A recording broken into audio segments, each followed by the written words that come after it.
Coming up on this week's episode of Ride the Lightning, the Tesla unofficial podcast, Elon Musk discusses Tesla's latest capital raise and more in an interview with the Wall Street Journal. Japan becomes the latest country to set a ban on the sale of new internal combustion engine vehicles. Giga Shanghai shines again, and more.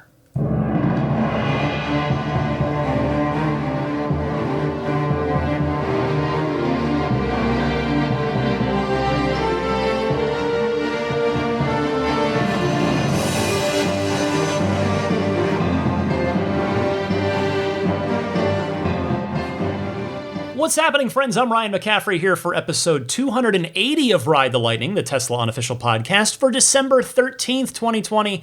To my left, looking longingly out the window, still awake for now, Daisy the Boxer. First, I wanted to start the show this week by saying a thank you to Gary Eves for letting me know that the new $1,000 discounted price to upgrade an enhanced autopilot car to full self-driving, it's $5,000. So again, as I mentioned last week when I reported that, I couldn't tell what the number was because I wasn't able to look at it in my app.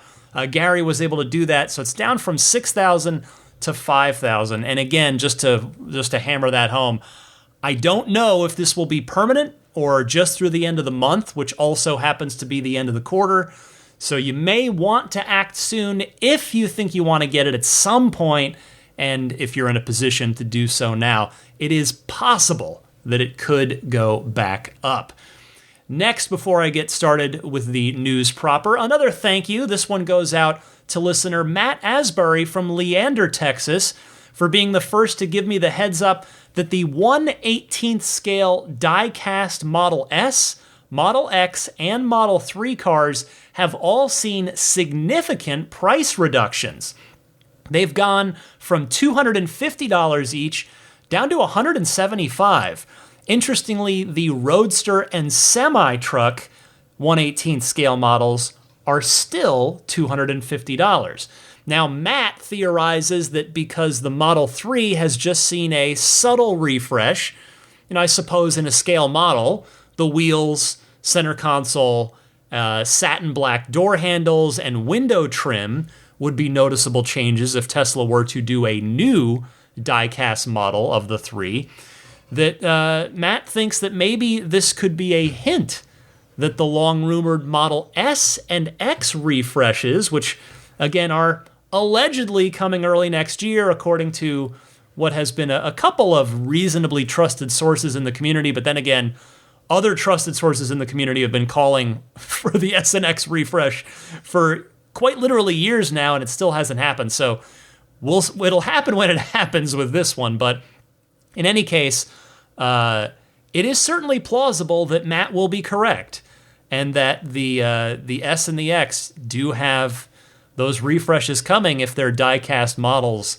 are getting put on pretty good sale. Now, it could also simply be, let's just also state the simple option here. It may just be that those 3 models aren't selling as well as the Semi and the Roadster, and or Tesla has excess inventory of those 3 ahead of what is now, we're in the middle of the holiday shopping season. So again, I'm happy to mention it, tip of the cap to Matt one more time, and I wanted to mention it specifically because if you do want to get one of those as a gift for somebody or treat yourself, now's a good time to do it while they're down to $175. You can find them all on Tesla's online store, which is at shop.tesla.com. And one final thank you before the news proper gets started. I want to thank everybody who called in this past week. I put out a call for calls at the top of last week's show, and I am very happy to say that the well of calls has been refilled. And seriously, I appreciate it. I really appreciate everybody who took the time to dial in. Now, I don't want everybody to suddenly stop dialing in. It's always, you always got to keep it rolling. There's always got to be some new ones coming in. So just hopefully we're back to a nice normal cadence now, and we'll keep it rolling. Now, that said, I've got, thanks to you guys, plenty of excellent calls talking about some really fun topics lined up for later in the podcast. So stay tuned for that. Okay, here we go. This week, Tesla is once again taking advantage of their soaring stock price, and they are doing a $5 billion capital raise. Okay, so what's Tesla going to do with that money? Well, Elon Musk answered that very question in an interview this week with the Wall Street Journal. Here is one clip, the first clip of two clips I'm going to play for you from that. You know, we're kind of debating, like, should we raise money or should we not? It wasn't like a 100% sure thing. In the end, we thought, well, we can retire a lot of the debt and increase the security of the company. Probably a good thing. And for less than 1% of dilutions, probably makes sense. But we're neither here nor there on that. I think it's could have gone either way. So the money's for really debt retirement, you're saying today? Debt retirement, and I guess to have a bit more of a war chest, or I guess at the end of the day, what is money? Money is an entry in a database. So it is just a 0.8 stock dilution, as you heard Elon say there, which I'm assured by people that know stock and money things is a very good thing for everyone. I mean, it makes sense, right? It's the more stock you put out there, the more it dilutes it and makes everybody else's stock worth less. Sure, only 0.8, less than 1%. So this is not really a bad thing for anyone. And more importantly here, this leaves Tesla with about $20 billion in cash, which is simply incredible when you think about where they were just a few years ago. I know I say that a lot, particularly over this past, 6 months, year, where Tesla's really just been on this meteoric rise and this march to financial, I don't know if financial freedom's quite the right word, but let's say financial stability for sure. I mean, it's worth keeping in mind where Tesla was at and how difficult things were for them not too long ago at all. But now Tesla has more than enough money on hand to weather any storms, which honestly, I mean, they did a heck of a job weathering the COVID-19 storm back when the Fremont factory was closed for 6 weeks right at the start of Model Y production. That was a pretty challenging time. So hopefully there won't be something worse coming along and testing their resolve and testing that $20 billion cash reserve in 2021. In fact, even after paying down some debt, as Elon mentioned in that clip, they could still build another gigafactory with this money, probably fairly easily, if that's what they decided they wanted to do. Now, I don't imagine that that's in the cards right away, with the fact that they're busy with 2 brand new gigafactories well underway and set to open sometime next year. But then again, it's Tesla, it's Elon, and thus you never quite know. I mean, maybe India could be on the drawing board stage, maybe a second plant in China. There are definitely opportunities out there whenever Tesla does decide that they are ready to take advantage of them. As I said, I had one other clip for you from this 20-something minute interview. If you want to check out the rest, check it out on Wall Street Journal's website. But in this one, Elon was asked how he would redo the entire U.S. transportation system if, this is obviously a hypothetical because it's not possible, but in a magic hypothetical situation, how would Elon redo the entire U.S. transportation system? Here's his answer. Entire transportation infrastructure? Wow. The main thing I see missing here is that we need to go 3D in cities in order to alleviate traffic congestion. And I think probably the best way to do that is with tunnels. It may sound a bit silly, but boring company that you started, which looks at that now.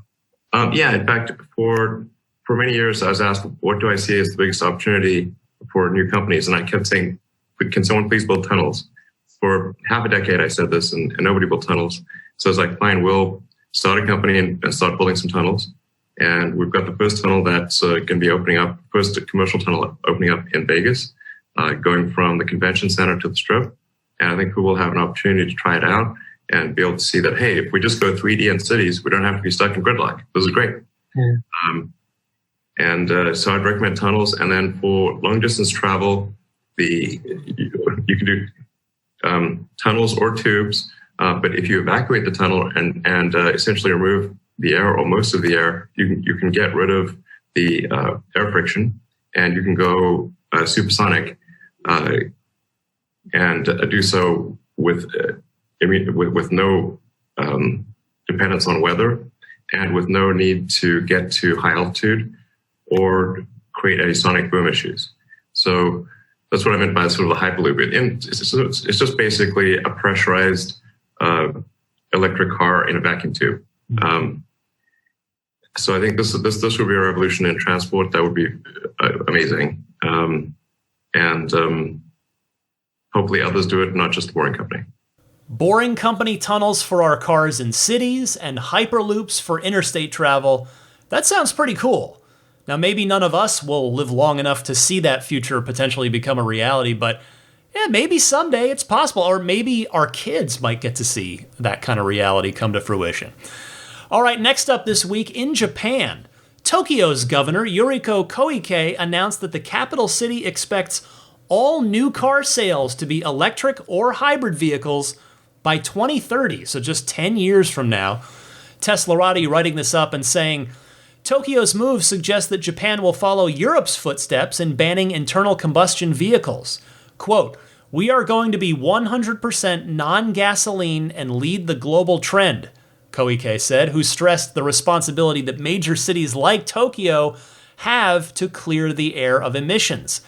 According to Nikkei Asia, the capital city of Japan does not plan to set any penalties on companies or in order to force them to comply with the policy. Tokyo expects automobile manufacturers to comply with their request because it greatly affects their reputation. Tokyo's plan places it 5 years ahead of the rest of Japan. Last week, NHK learned the Japanese government planned to end the sales of new gasoline vehicles by the mid-2030s. Based on local sources, Japan's economy ministry wants all new cars to be either hybrid, electric, or fuel cell before the decade ends. The Japanese government may announce its plans for its energy vehicle transition by the end of the year, which would be in just a couple of weeks from now. Now, I know Tesla doesn't currently have a particularly large presence in Japan, but this is obviously good news for them, given that they will become thus a much more attractive option in Japan within the next decade. And hopefully by that time, Tesla's already going to organically be a much bigger player in the Japanese car market for a couple of reasons. One, since 2030 is when Elon's goal is to have Tesla making, remember, 20 million cars per year by 2030, one of which would be the $25,000 compact sedan, and then in addition, a small city car hatchback.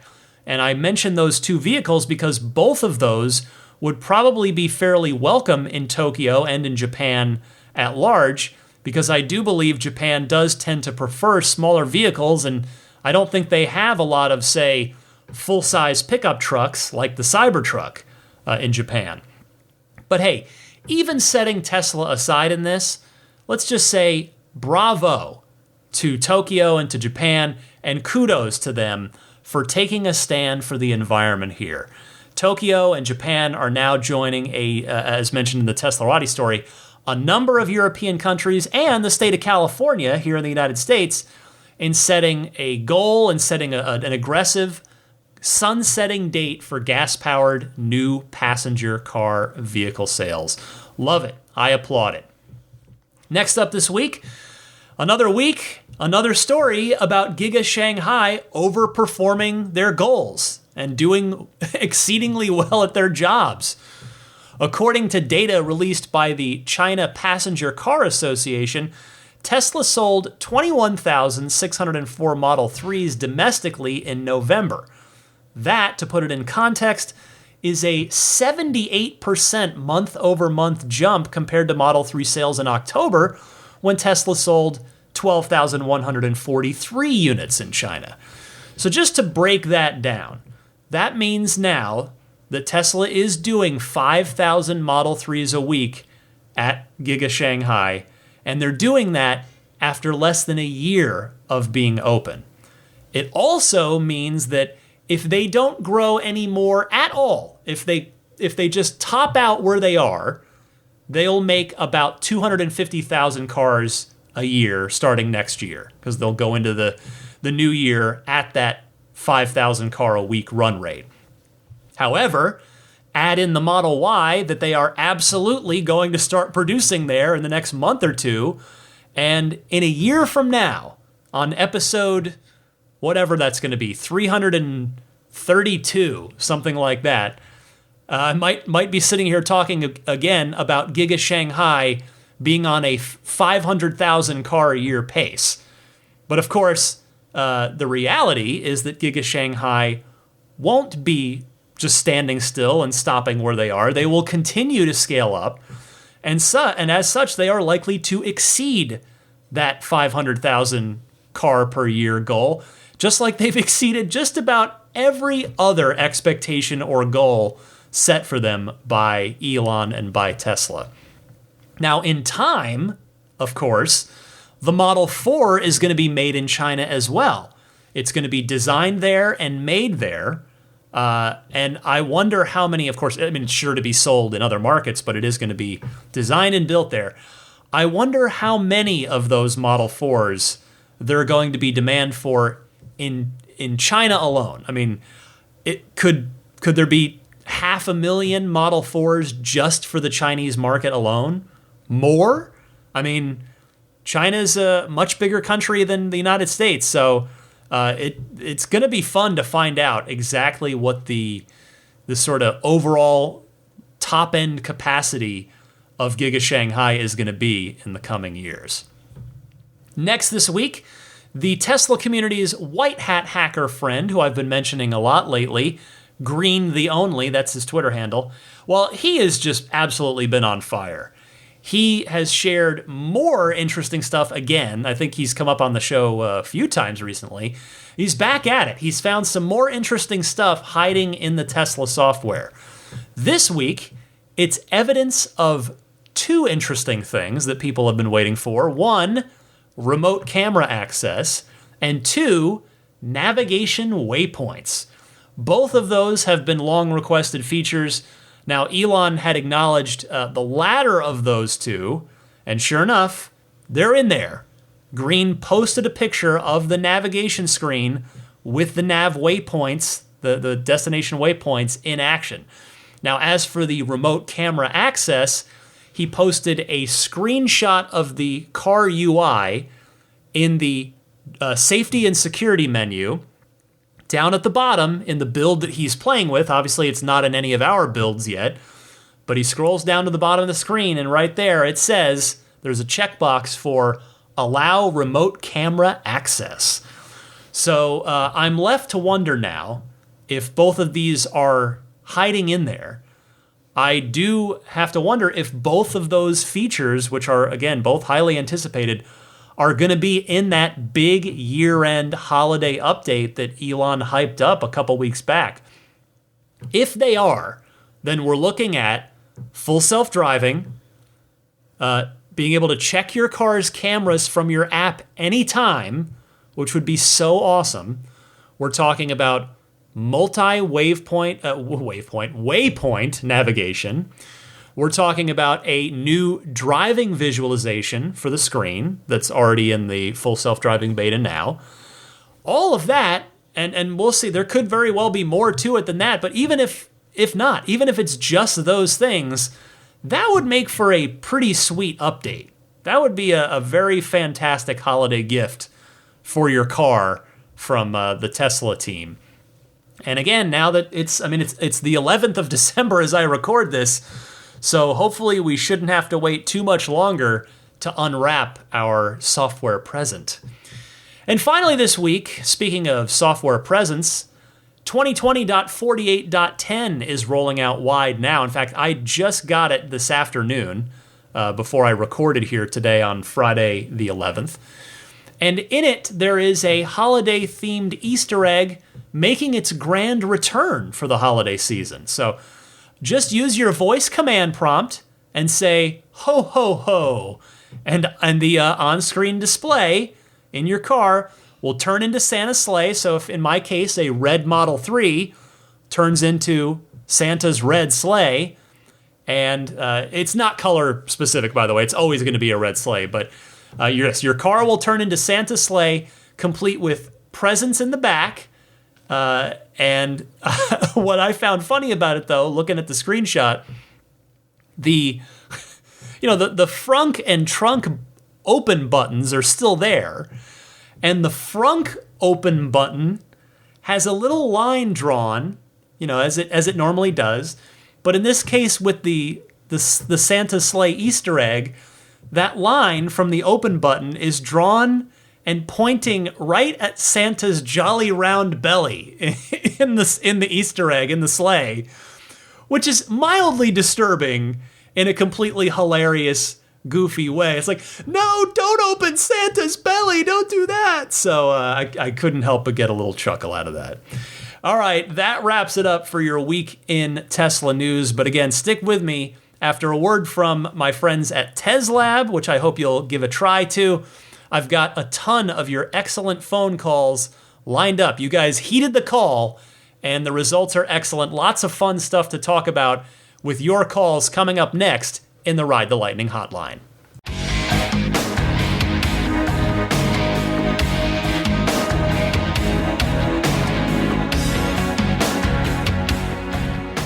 Before I move on with the podcast, a big thank you to TesLab for once again sponsoring Ride the Lightning. Now, to remind you what TesLab is all about, it's basically like a fitness tracker for your car, like a Tesla version of a Fitbit or an Apple Watch. TesLab is an incredibly useful app that complements your Tesla ownership experience by helping you see and understand exactly how your vehicle is performing well beyond what the car shows you. And I'm extra proud to have them sponsoring the show again because they have kicked off a fantastic new initiative that I am really, really excited about. There is a new feature in TesLab that calculates the CO2 emissions of your charging sessions. It actually reads from your local utility to determine where the energy is coming from and then calculates your carbon impact. But that's not the awesome part. The really great part of this is that TesLab is partnering with One Tree Planted to allow you to offset the carbon impact of your energy usage if you so choose. It works by choosing the level you want to offset and then submitting payment. You can do this on an ongoing basis or just as a one-time thing. Once your order goes through, they send the funds to One Tree Planted, which helps with reforestation and thus offsetting your carbon impact. So if you're like me and want to make sure you're living as sustainably as possible, check out teslab.app/RTL to learn more. It's free to sign up and you can start planting trees as soon as your first charge. And remember that the TesLab app is free to use for life, but you can upgrade to a pro account for the price of a coffee and get way more out of it. Check it out. That's teslab.app/RTL, teslab.app/RTL. As promised, it is time for the Ride the Lightning Hotline. Your time to shine, your voice, your questions, your comments. I'd love to hear from you. Call me anytime, and you can do so in one of two ways. Either use your smartphone's built-in voice recording software, record your question on there. Please try to keep it to 90 seconds or less so that I can get to as many listeners as possible each week. And then email that file to me at teslapodcast@gmail.com. Alternatively, you can take that same 90-second or less question and just dial into the Ride the Lightning hotline and leave a message right there. It's super easy. You can call or Skype. It's toll-free, and the number is 1-888-989-8752. One more time, it's 1-888-989-TSLA. And hey, if you know someone special with an upcoming birthday, anniversary, graduation, or some other special occasion, you can give them a unique gift of recorded voices from friends and family telling them why they're special. The recordings can be podcasted or put onto a keepsake. Visit lifeonrecord.com if you'd like to learn more. Stefan from Monterey is up next talking structural battery pack. Go ahead, Stefan. Hey, Ryan, this is Stefan from Monterey. I'm writing to ask you a question about your thoughts on the structural battery pack. If it's my understanding that they're going to build this within the framework of the car, what does that say about battery replacement for people who would like to keep their car but replace the battery? I'm not sure if that's even going to be possible at this point. So does this make, a Tesla of the future basically a disposable car? I'm not sure how that's going to work. Just wanted to know your thoughts. Thanks. Bye. Excellent question here, Stefan. I imagine the car will be totaled in most accident cases where the structural battery pack's going to be damaged because, quite frankly, that's what happens now. The packs in today's Teslas, as you know, are removable, and most of what I read is that if there's battery pack damage, the cars tend to get totaled due to the insurance companies balking at the cost of those repairs, or even the potential cost of those repairs. I think one thing to keep in mind is that the cells in the 4680 in the structural pack are going to be closer to the center of the car.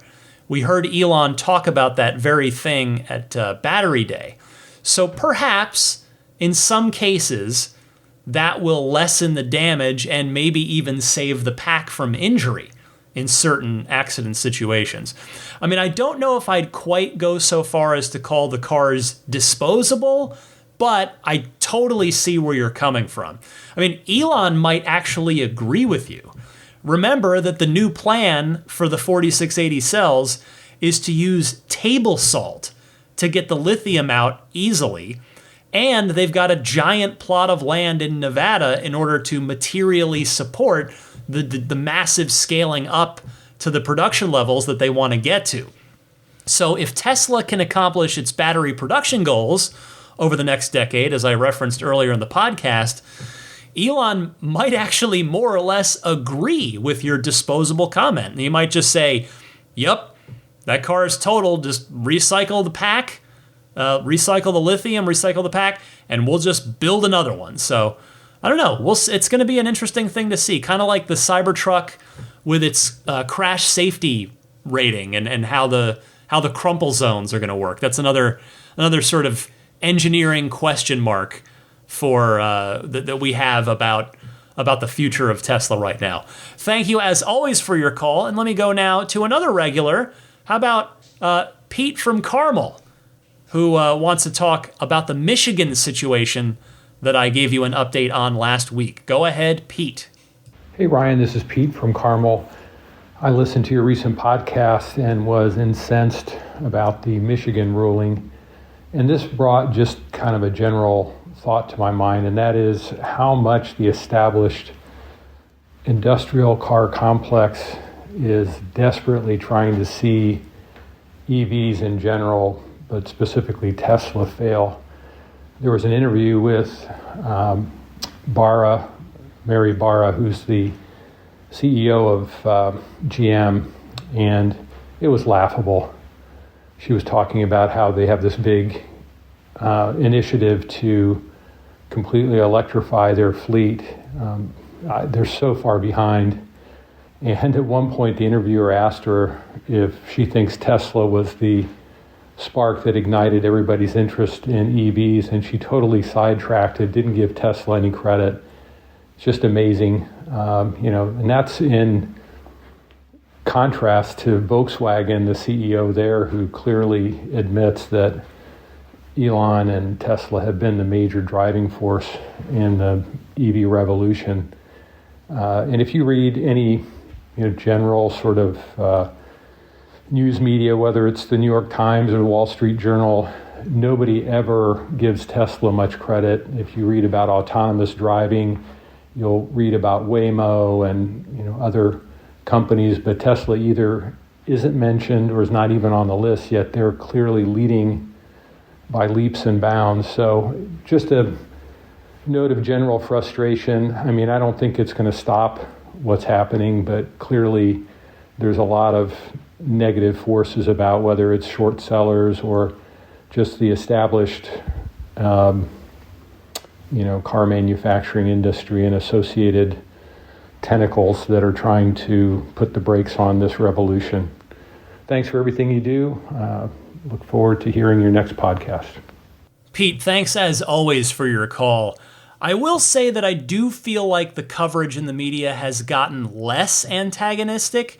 Presumably that would be because, if I'm even correct, I mean, I can't prove it. It's just kind of my vibe that I get compared to, I do pay attention to this stuff all the time. So, I have a pretty good radar for it, I guess. But anyway, if that's even remotely accurate, I presume it's because of Tesla just doing so well over the last year that you just simply can't even force an anti-Tesla narrative, at least not very easily anymore. So, I mean, I'd say the same thing about the short sellers. Those guys are all burned to a crisp, as I talked about on last week's show, the short burn. So those people don't really have much left to say either. But you are absolutely right about other car companies, particularly Tesla's fellow American car makers. I mean, I love my Tesla, but I want to celebrate other EVs. Honestly, I think the Bolt is a good car at a good price.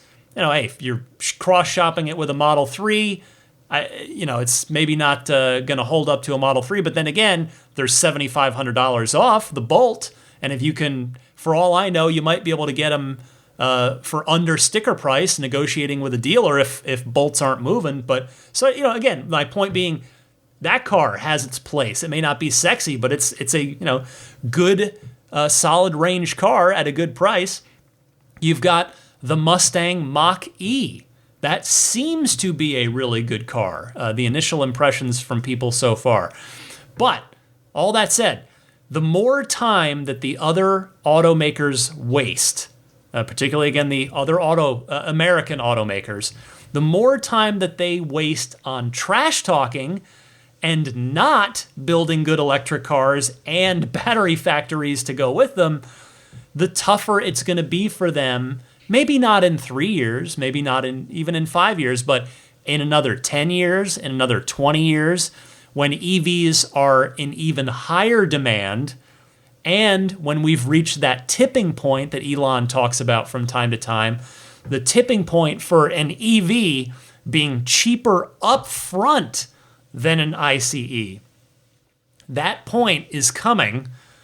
If it doesn't arrive before the $25,000 Model 4, that's probably going to be when it arrives. So that day is coming, and seemingly the other automakers are not ready for it. And again, I love Tesla, but I hope the other automakers get it together, get their act together, and figure it out in time for our planet's sake. But hey, if they don't, then Tesla is making everything they can do to be ready, to be able to produce 20 million cars a year by 2030 if they hit their goal. Matt from Iowa is next. Go ahead, Matt. Hey Ryan, Matt from Iowa here. First time caller to the show. Thanks for the show and everything that you do. I'm nearing the end of a 2,800 mile road trip on my 2020 dual motor Model 3, and I have purchased FSD, and so I've of course had a lot of miles now logged with Navigate on autopilot, and I have the require lane change confirmation set to no or off, so the car will just go ahead and do those changes for me. But I've started to notice that, with that setting, the software is very inconsistent on when it will signal into the passing lane to pass the vehicle and when it signals back out of the passing lane. Some of the time it's very natural and human-like, where it senses the vehicle far ahead and signals to get over without having to slow down. Other times it slows up right behind the slower vehicle and just sits there for a few seconds, to more than a few seconds before finally deciding to signal to get over. And then, at the same time, when leaving the passing lane, sometimes it throws the signal on before even finishing the pass, while other times it just camps in the passing lane for miles and never gets back over. And I have exit passing lane set to yes. This has been this has been my experience behavior, regardless of traffic level and my speed-based lane change settings or other Navigate on autopilot settings. And I know Tesla still labels this as a beta, but it's been out for quite a long time. So, with all that said, two things for you. One, are there any tips from that you or other listeners might have to get this working better? And two, have there been any discoveries in the newer FSD betas that interstate and highway Navigate on autopilot working more consistently? I know a lot of the focus of the beta has been non-highway or non-interstate driving, inner city driving, but just wondering if any beta testers have noticed any improvements while on the highway. Interested to hear your thoughts. Really appreciate all the time and effort that you put in the show, Ryan. It's much appreciated. Thanks. Thank you for calling in, Matt. I will say I've absolutely seen the same behavior that you describe with cruising down the freeway and having it sometimes anticipate a slower car ahead very early and request a lane change into the passing lane early, and sometimes it just doesn't. I will say, however, in my observation, the car seems pretty consistent about when it tries to get out of the passing lane, because like you, I also have my exit passing lane set to yes. So for me, I've noticed if it's otherwise clear up ahead and my exit's not coming up yet, in other words, if I'm still just rolling down the freeway, I notice that on my on-screen display, the car will signal to get out of the passing lane, and it will request that passing lane exit, the lane change, as soon as the car that I'm passing disappears off of the visualization. As soon as it scrolls out of view, that's when the car seems to signal to move over. Now, that's of course when it's in the default zoom view. It's not zoomed in or zoomed out. But to your second question, I too am curious to see whether or not the passing behavior either has changed at all with the upcoming full self-driving release, or is at least more consistent. Thanks, Matt. Alex from Minnesota is up next, talking Cybertruck. Go ahead, Alex.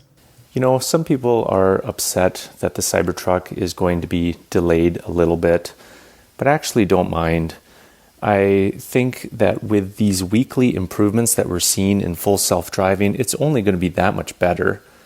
It allows time for Tesla to fine-tune their new battery technology, and it allows time for the supercharger infrastructure to continue to expand. After all, living in Minnesota, I really think that is the best vehicle you could possibly have living in Minnesota. After all, I think about what would the Mandalorian drive, and the answer has to be a Cybertruck. I think it'll be well worth the wait. But this brings me to my question. Just like the Mando draws unwanted attention wearing a full suit of Beskar down Main Street, is this something I need to worry about? I really don't want the unneeded attention. Do I have to worry about somebody throwing a rock at the window just to test if it'll break? Or is the Cybertruck just going to become normalized and won't draw unwanted attention? That is the main question and the main hesitation I have with ordering a Cybertruck. And I'm sure I'm not alone in this. Do I need to be worried, or should I just say, this is the way? Hey, Alex, first of all, I commend the way that you threaded the Mandalorian throughout your call. In fact, I record on Friday nights, and our Friday night routine while the show is on is we have dinner, then we watch The Mandalorian, then I put my daughter to bed, and then I come down and do the podcast. So I just watched the 7th one, the second to last one of the season. Oh, so good. I love this show so much. Anyway, the Cybertruck has not been delayed. Wanted to note that real quick. As far as any of us know, it is still on track to start deliveries late next year. So I wanted to mention that. But now, to the main topic of your call. I would not worry too much about it, honestly. Given that the windows broke on stage at the reveal event, I don't actually think anyone's going to go chucking rocks at people's production Cybertrucks if they think they're going to break. It would actually I almost weirdly would be more worried for what the kind of thing that you propose if the windows hadn't broken on stage like they were supposed to not break. Then you might think, oh, well, the windows didn't break, the armor glass does its thing, people might start chucking rocks at your Cybertruck windows to test it, but the windows did break. So I actually think that will ward a lot of this off. Because, that would be straight up vandalism regardless of whether or not the windows break. And I don't think a lot of people are going to stoop to that. However, what I can almost guarantee is going to happen to your Cybertruck, and pardon me if I'm repeating myself here, because I know I did say this after the unveiling event just over a year ago, I guarantee you that you are going to return to your Cybertruck, and sometimes, perhaps even oftentimes, you are going to find fingerprints on it. I recommend that you mentally prepare yourself for that situation, because it is going to happen. Honestly, it took me a while to get over that as a DeLorean owner, until I basically just had to tell myself and remind myself that they're not actually hurting anything. A fingerprint wipes right off. It's better than a scratch, even though a scratch would come out of the stainless steel too, as I'm sure will apply to the Cybertruck. Anyway, is it disrespectful to put your hands all over someone else's car with regard to the fingerprints? In my opinion, yes. You don't touch other people's cars. That's just not a thing. You know, car show etiquette. You're looking at a car, you put your hands behind your back, and you just enjoy, you look at the car, enjoy it, but you don't touch the car. That's how I was raised, that's how I was taught, that's what I believe. Anyway, it is going to be a reality with a stainless steel car, because there's just something about the stainless that seems to trigger a human curiosity of wanting to touch the material. For some reason, again, I learned this through 12 years of DeLorean ownership.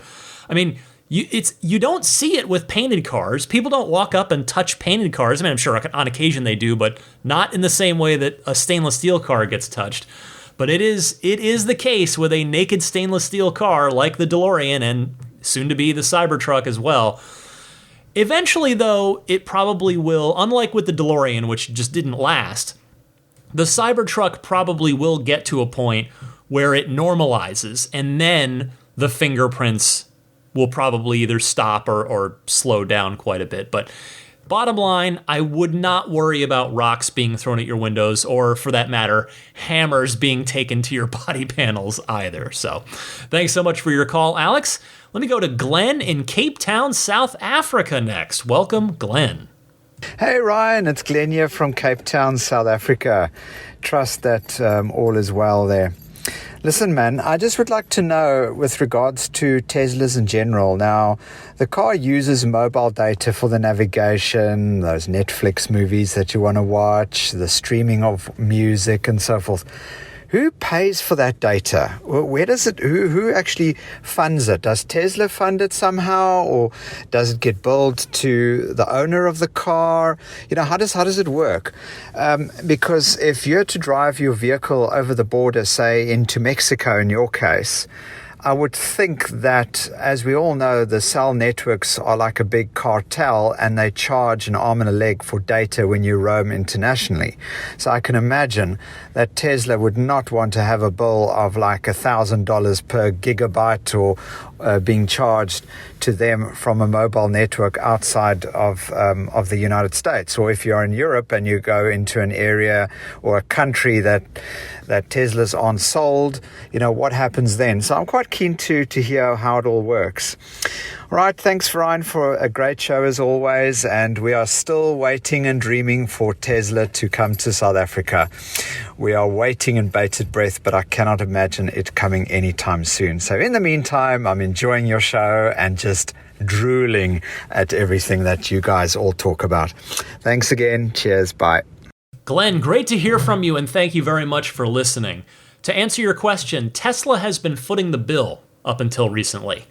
Got the premium connectivity now, but in the United States, Tesla's cellular partner is AT&T. In other countries, it's with other local providers.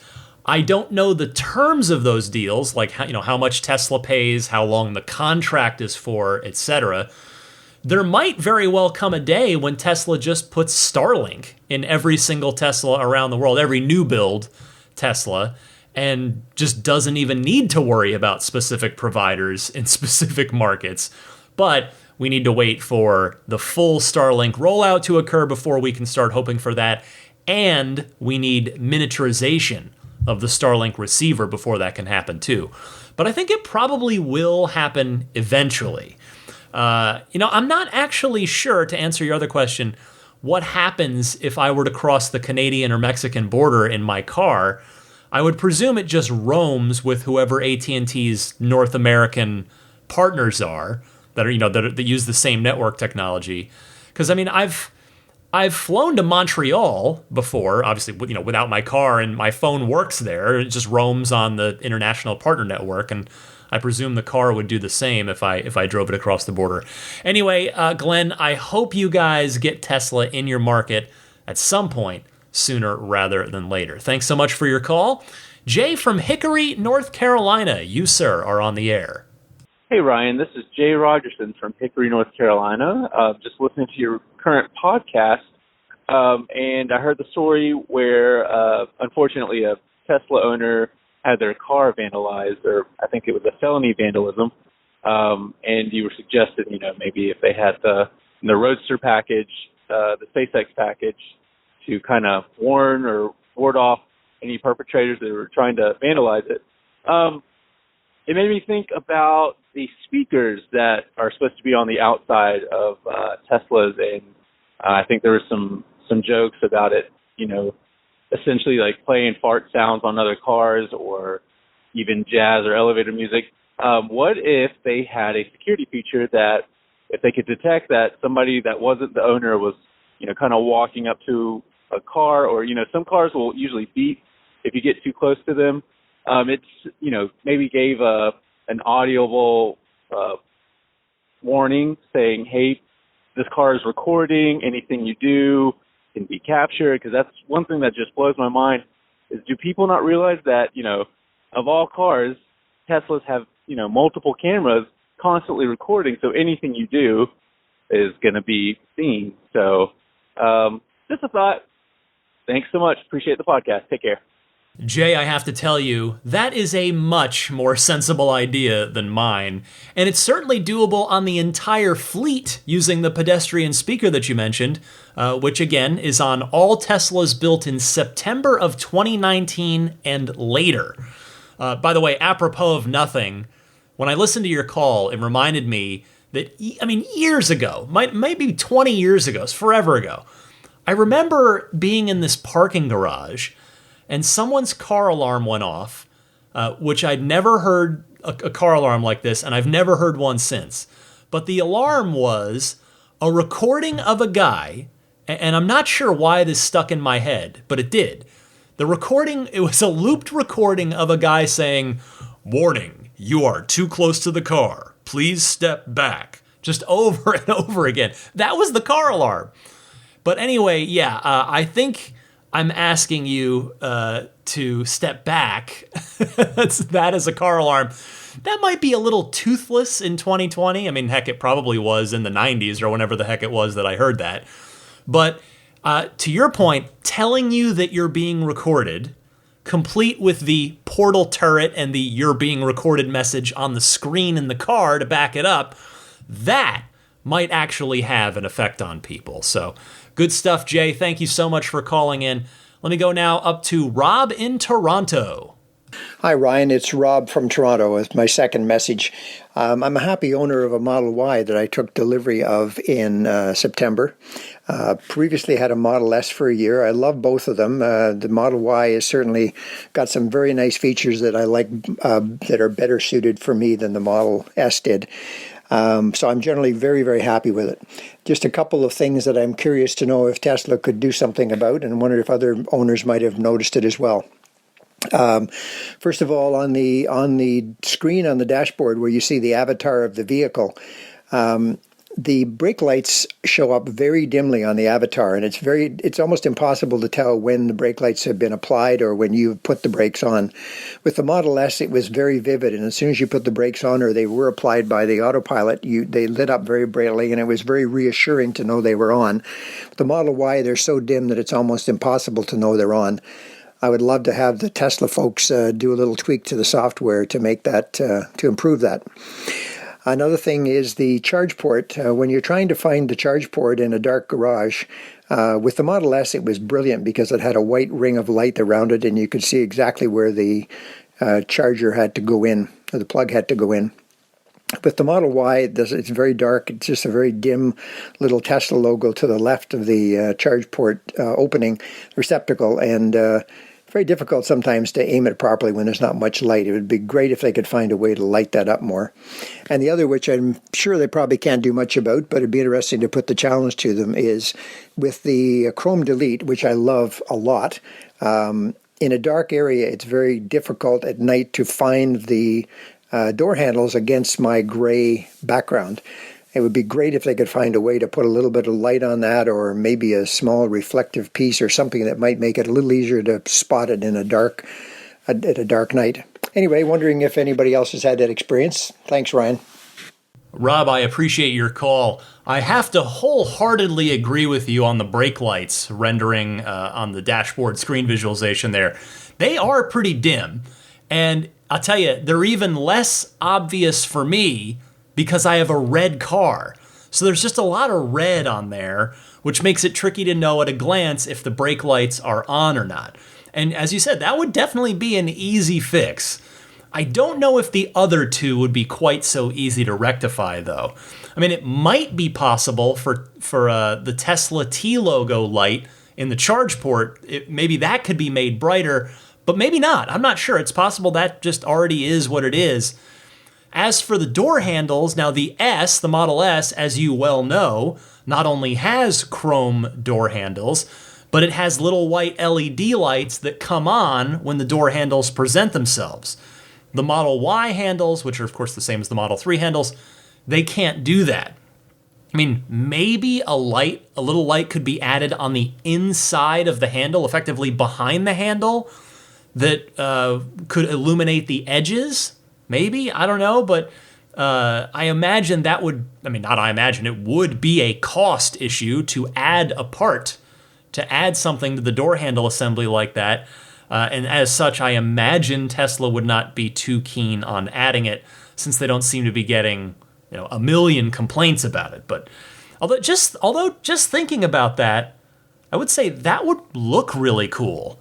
If the light were done right, where it actually lit the kind of outline around the hockey stick shaped door handle, that would look really neat, potentially. I like that. Well, Rob, thank you so much for your call. One more caller for this week, and then I'll move on to the rest of the podcast here, on to the next segment. Joel from Sonoma County. Go ahead, Joel. Hi, Ryan. It's Joel up in wine country, just north of you in Sonoma County. And I've got two requests for Tesla. The first one for my Model 3. It would be great if it had a student mode. I have 3 kids, and my middle one in a couple of years will be learning how to drive. I realize eventually she probably won't be driving herself. But in the short term, it'd be nice if there was a setting where she could practice driving in a parking lot, say, and have sort of like virtual bumpers around the car where it's impossible for her to run into anything. I don't know if somebody's already talked about that or not yet. That would be a nice feature. And then on the Cybertruck, when I get mine, I'm in construction and I beat up my trucks pretty bad.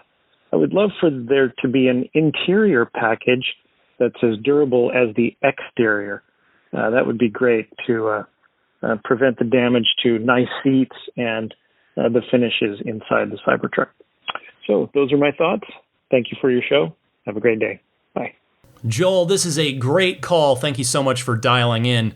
With regard to the student mode, you can get a little bit of this in valet mode now, which will cut the power in half and put a speed limit on it, which, by the way, you can configure. But I agree that it would be nicer if Tesla could take it a step further and add some more configurable limitations on the car. And to your thought, by the way, about a Cybertruck interior toughness package, that is a great idea. I mean, maybe it could even have things like drain plugs in the floors, presuming it's not using carpeting, so that you could hose it down if it gets really dirty or gross. If you're whether you're off-roading or you're at a messy, dirty job site, muddy place, something like that. And I'll tell you, I agree on the seats and interior materials as well. I think an interior toughness package would be an excellent option for the Cybertruck that a lot of buyers would probably take advantage of. Thanks, Joel. Thanks to everybody that called in. Keep those calls coming. I would love to hear from you if you've got something Tesla-related on your brain. dial it in. I gave you the call-in info at the top of this segment. And with that, I'll take a quick pause, come right back. Got the pro tip of the week for you and a little bit more right after this. This is Steve Downs, the voice of Master Chief, Sierra 117. You're listening to Ride the Lightning, the Tesla unofficial podcast. You know, that Cybertruck looks a lot like a warthog, doesn't it? Master Chief, out. Well, this is normally the part of the podcast where I tell you what adventures I've been up to in my car, which I've named the Spirit of Adventure. But unfortunately, I was a bit under the weather this week. I had a stomach bug all week. I did even go so far, I went ahead just in case and got a COVID-19 test, which came back negative, thankfully. It's the first time I've gotten tested, and I have to say, I had it really built up in my head from everything I've heard that it was just a incredibly uncomfortable experience, but it was not that bad. It was, it wasn't pleasant, don't get me wrong, but it was not too bad at all. Anyway, and this weekend, by the way, also would have been the Fireball Supercharger Takeover, the new 56 stall all V3 down here south of San Francisco as you head towards Los Angeles. It's I think it's 150 something miles, maybe 175 miles south of the San Francisco Bay Area. The Silicon Valley Tesla Owners Club, we were going to go down there and do a takeover, and I was definitely planning on attending the event, but that was canceled because of course, COVID-19 unfortunately continues to rage, and the San Francisco Bay Area is pretty well on a stay-at-home lockdown now, so the event was canceled. We'll get a chance to do it another time, no biggie there. All right, video game recommendation time. I wanted to mention a brand new release that I know a lot of people probably won't have access to because it does require particular hardware. But the game is Medal of Honor Above and Beyond. It's a new release, and it's only for VR. You need a PC-based VR headset. So the PlayStation VR, it's not compatible with that. But if you've got an Oculus Rift, an Oculus Quest with the link cable, or an HTC Vive or a Valve Index, you can play the game. And it is you may have heard of Medal of Honor if you're a bit of a gamer. Medal of Honor's a first-person shooter series, World War II set that's been around for 20 years now. It's been dormant for quite some time, but Respawn Entertainment, the makers of Titanfall and Apex Legends, and they're actually, long story short, they have developers. Their lineage traces back to the original Medal of Honor, so it's kind of come full circle. Anyway, they did a new one, but in VR. And I'll be honest with you, the game is not that great, but there's something in there that I think everyone should see, and I hope Respawn will release this outside of a video game at some point. And they have a thing in there called the Gallery, which is literally like a movie theater that you go into in the VR, and it looks like you're watching a big screen because you're in there. And they have these documentary videos with a number of surviving World War II veterans telling their stories, and in some cases bringing them back to the European theater to where they had some giant moment for them in the war. And it's so emotionally impactful and moving. It's living history. These people are all these heroes are all in their 90s now. And they're just incredible stories. It's like, that's, okay, now I know what it's like to cry with a VR headset on, but everyone should see them, my goodness. So if you're a gamer and you happen to have a VR headset, I would recommend Medal of Honor Above and Beyond. The videos unlock as you play, so you do need to play the game. What I say kind of unfortunately, just because the game's not super great, but in any case, that is that. So wonderful work inside of the new Medal of Honor. Time for your pro tip of the week. It's Matt from Iowa who went on a road trip with his Model 3 and, well, encountered something that he learned from and wanted to pass along to the rest of you. So here is Matt. Hey Ryan, Matt from Iowa here. Potential tip for all owners out there. I was recently on a long road trip in my Model 3 and the locking mechanism inside the charge port was misbehaving in a way where the supercharger handles would lock, but my car would not unlock them after I was finished charging. I tried unlocking by pressing the button on the handle, which is what normally, on the charging handle, which is what normally does it, using the in-car screen, via the Tesla phone app. Nothing worked. And I'm sitting there thinking, oh crap, what am I going to do here? But then I remember there's a little pull tab in the trunk that can be used to manually release the charger, and that ended up working great. Obviously, that's just necessary in a pinch, and I need to get that looked at by service, which I do have an appointment scheduled for. But it's just nice that that is there, that manual release is there just in case of an issue. Just figured I'd pass this along in case some owners weren't aware of this in the event that they also get into a pinch. Thanks. Matt, thank you for this. I had this happen to me 2 years ago, also while road tripping, and in my case, I was down to Arizona for the holidays to see my family, and when it happened to me, I'll tell you, I panicked. I ended up calling Tesla roadside assistance, and a very kind person told me about that manual release inside the trunk, basically on the other side of the charging port there, if you're on the inside of the car, on the left side if you're standing at the back of the car facing the trunk. So while this is technically a pro tip that I've covered on the podcast before, again, I know I've got a lot of new listeners out there, a lot of new owners out there, and this is a good one to mention at this time of year in case this happens to any of you while you're out road tripping. Thanks so much, Matt. Again, if you've got a pro tip of the week, something not obvious, something useful to your fellow owners, dial it in. I'd love to hear from you. Just call in the very same way that you call in for the regular Ride the Lightning hotline, one of the two easy ways there. So let's move to the end of the show, which means it's time to say hi to some friends of the podcast, starting with the snap plate. My friends at livingtesla.com/RTL. Don't forget the /RTL. The front license plate bracket for people like me that hate front license plate brackets. It is it's safe and secure, but it can pop on and off with the included tool. You can just keep that tool in either your center console or maybe your glove box, and then you can pop it on and off as you need to, whether you're at a parking meter and need to put it on, or you're heading out of there and you don't like the look of it, you want to just pop it off real quick, you can use that included tool and get rid of it. So grab that snap plate for any of the Teslas, Model S, Model 3, Model X, or Model Y at livingtesla.com/RTL. And then abstractocean.com, the Costco of Tesla accessories, just all kinds of goodies, rows and rows of them, which you can browse virtually at abstractocean.com, whether it's the new rear footwell lighting kit or the drop-in cup holder stabilizer, the cool TESLA lettering you can get for the back of your Model 3 or Model Y. Lots of great stuff across the board. And whatever you're purchasing, don't forget to use the coupon code RTL Podcast at checkout to get 15% off of your first order. RTL Podcast is all one word on that coupon code.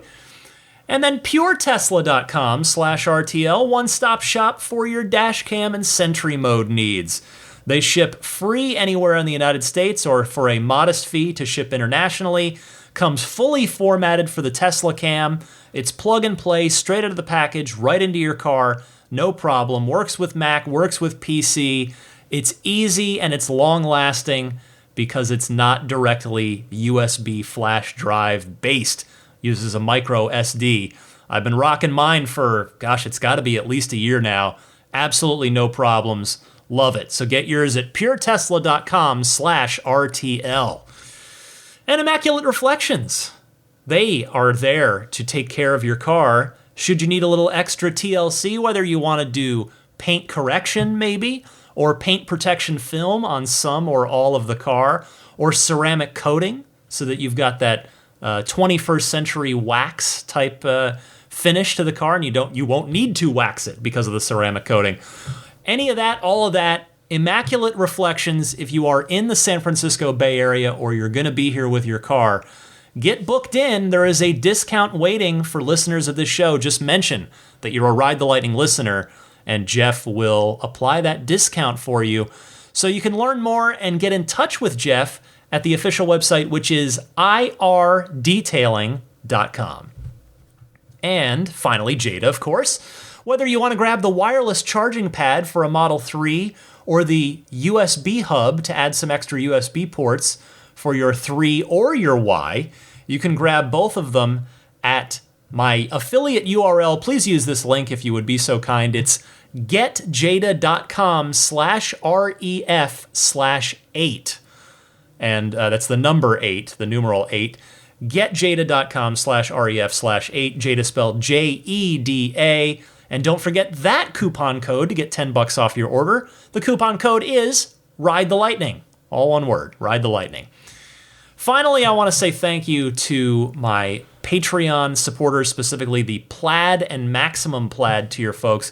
Again, I do put a lot of time, love, energy, and research into this podcast. I do my best to get everything right. I try to make it fun, try to make it feel like a 1-hour radio show each week. And if you are willing and able to support my efforts, I would sincerely appreciate it if you would do so. The information can be found at the Patreon website, which is patreon.com/Tesla podcast. That's Patreon. And you can do as little as $5 a month, or the tiers go up with little fun bonuses from there that you get extra little perks and things. A reminder, though, I've been seeing a lot of people take advantage of this. If you just want to pay once and be done with it, there's an annual subscription option where you just basically prepay for a year, and if you do that, you get 5% discount on that year as well. So that's pretty cool. Again, patreon.com/Tesla podcast. I would be very humbled and grateful if you might check that out at some point. Not, if you're a new listener, hey, I got to earn your trust. I got to earn your attention, your respect. I get that. But hey, if you've been with me for a while and you enjoy the podcast and you get something out of it, maybe you might take a look at the Patreon page at some point. And with that, a big thank you to the Maximum Plaid backers. They are Pete White, Danny Nelson, Jonathan Wales, Fernando Cordero, Sean Neidig, Cameron Clark, Daniel Grummer, Seth Capello, Nick and Tony, Tesla Hitchhiker 42, Stan Roth, and Howard Anthony Smith. Thank all of you very much. And then the Plaid level folks. We've got George Cassiopo, David Brander, Alexi Heft, Logan Willis, Robert Miracle, Jason Chalukas, Joe Edgel, Tim Hyde, Lawton from Chicago, Peter Chalet, David Vakil, Ulrich Lassa, Eric Randolph, David Nondahl, Jerry and Mary Smith, Lyle Austin, Joel Sapp, Dory and Steve Guberman, Jeremy, Tesla Owners Taiwan, Jeremy Harris, Ron Lee, John Cody, Charlie Gillespie, Kaz Barnes, Neil Weaver, David Perella, Sunil Joseph, Dennis Peak, Will Stedman, Evie Tricity UK, Stig Mickey Jensen, Jeff Angwin, Chase Cabanillas, Trenton from Myrtle Beach, the Lydia family, Michael Regal, Mark Eversole, Ish, Chris Beach, Aaron Altschul, Steve Radspinner, Jared Brown, Jerome Strack, Jamie Dalton, Noel and Lucy Murphy, my friend on Twitter at Rodam, John Schmidt, and Eric St. Pierre, and the Tesla Owners East Bay Club. So thanks to all of you for your continued Patreon support. And with that, it is time for me to hit the road. I'm hoping I will feel better this week. We'll see how that goes. And just hope everybody stays safe. We'll get through this. At least, again, as I said last week, we do have, this is a Tesla podcast. You can jump in your car. That is a socially distant activity you can do that's still fun for any of us listening to this show. So I sincerely thank all of you for your time and attention every week. Your time is, in my opinion, your most valuable resource. So the fact that you would give an hour of it to me and spend it with me here on the podcast each and every week, it does mean a lot. It does not go unnoticed. I am grateful for it. Thank you all so much. Happy electric motoring, and I will see you back here next week.